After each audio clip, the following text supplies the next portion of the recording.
nga bwe kiri nti amalusu ga Nazaalawo ogalabira ku mmindi. Naffe y'ensonga lwaki omutima omulungi tusazeewo tugukulage mu ngeri bweti. Akimala okulya enjuba temulinda. Y'ensonga lwaki naffe tugambye nti katwanguwe nga yakazaalibwa.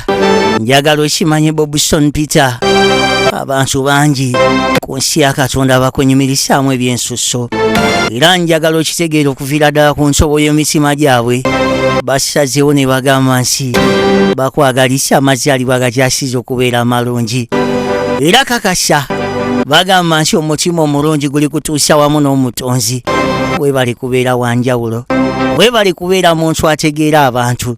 Abasinga bafuna ku ssente, abatayagala kumanya bikwasa ku banne. Naye ate gwe ky'osingira ddala okwetaaga kwe kumanya omuntu wa wansi ali atya, mukwano gwe ali atya, afunye ekyokulya, obulamu bumutambulira butya.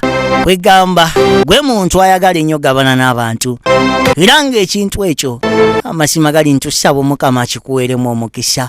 Tukwagalisa amazaalibwa gakyasize okubeera amasufu ennyo kamala, era tusaba omutonzi buli kimu akikubalire nga bw'okyagala.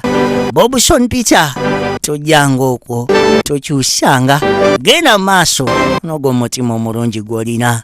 Omukama akwanguyize buli kimu, amakubo agakwereremu ebisiraani byonna. Happy birthday Bobson Peter okuva ewa mikwano gyo munnange. Wow.